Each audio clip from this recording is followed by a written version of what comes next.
নমস্কাৰ বন্ধুসকল আপোনালোক সকলোলৈকে আমাৰ ইউটিউব চেনেল শাইনিং ষ্টাৰলৈ স্বাগতম জনাইছো বিভিন্ন ধৰণৰ চৰকাৰী কম্পিটিটিভ এক্সামসমূহৰ লগত খাপ খাব পৰাকৈ ডেইলি কাৰেণ্ট এফেয়াৰ্ছবোৰ আমাৰ চেনেলৰ যোগেদি আলোচনা কৰা হয় আজি 21 এপ্ৰিলৰ গুৰুত্বপূৰ্ণ প্ৰশ্নসমূহ আপোনালোকৰ লগত আলোচনা কৰিম গতিকে বলক পলম নকৰি আমি ভিডিঅ'টিৰ মাজলৈ যাওঁ আজি আমাৰ প্ৰথম প্ৰশ্নত আছে কোন ৰাজ্যই প্ৰথমবাৰৰ বাবে কিষাণ আয়োগ গঠন কৰে ইয়াত চাৰিটা অপচন হ'ল অপচন এ মেঘালয় বি উৰিষ্যা সি অসম আৰু ডি অৰুণাচল প্ৰদেশ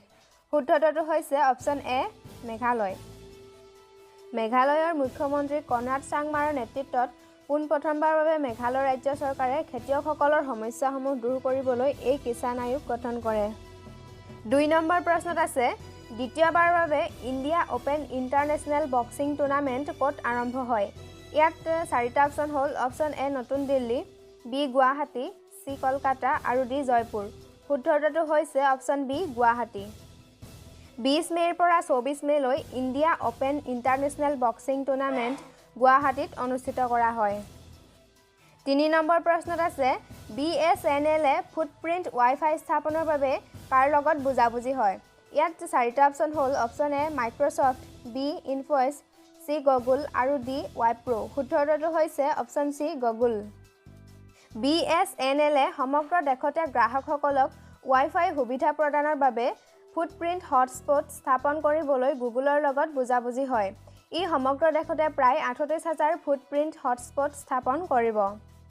4 নম্বৰ প্ৰশ্নত আছে বিশ্ব আতংকবাদ দিৱস কেতিয়া পালন কৰা হয় ইয়াত চাৰিটা অপচন হ'ল অপচন এ 21 মে বি 20 মে সি 18 মে আৰু ডি 19 মে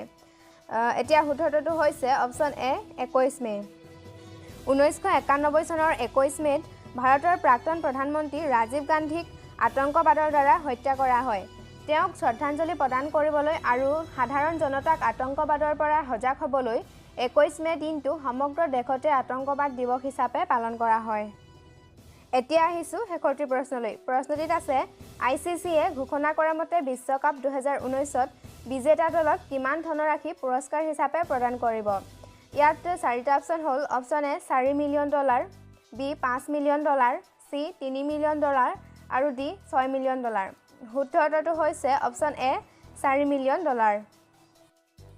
30 মেৰ পৰা 14 জুলাইলৈ অনুষ্ঠিত হ'ব লগা 12 নম্বৰ ক্ৰিকেট বিশ্বকাপত বিজেতা দলটোক প্ৰায় $4 মিলিয়ন ভাৰতীয় হিচাপত 24 কৰোৰ পুৰস্কাৰ হিচাপে প্ৰদান কৰা হ'ব ইয়াৰ পাছৰ দলটোক $2 মিলিয়ন আৰু ছেমিফাইনেলত প্ৰৱেশ কৰা দলসমূহক $4 লাখ প্ৰদান কৰিব বন্ধুসকল আজিৰ প্ৰশ্নৰ শিতানত ইমানেই আছিল এতিয়া আমি আপোনালোকলৈ এটি প্ৰশ্ন আগবঢ়াম প্ৰশ্নটি হৈছে বিশ্বৰ সবাতোকৈ ডাঙৰ ৰেল কোচ কোনে নিৰ্মাণ কৰে ইয়াত চাৰিটা অপচন হ'ল অপচন এ চীন বি জাপান সি ভাৰতবৰ্ষ আৰু ডি আমেৰিকা শুদ্ধটো আপোনালোকে আমাক কমেণ্ট কৰিব আৰু যিসকলে শুদ্ধটো আমাক কমেণ্ট কৰি জনাব তেওঁলোকৰ নামসমূহ আমি ঘোষণা কৰি দিম বন্ধুসকল এতিয়া আমি যোৱাকালি প্ৰশ্নটোৰ শুদ্ধতৰ দিয়াসকলৰ নামসমূহ ঘোষণা কৰি দিব লৈছোঁ তেওঁলোকৰ নামসমূহ হৈছে অজিত ফুকন পদ্ম গগৈ মাইনা বৰুৱা আৰু অৰুণ বৰুৱা আপোনালোকলৈ ধন্যবাদ যাচিছোঁ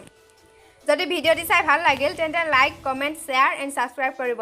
আৰু লগতে বেল আইকনটো দবাবলৈ নাপাহৰিব গতিকে আজিলৈ সামৰিছোঁ ধন্যবাদ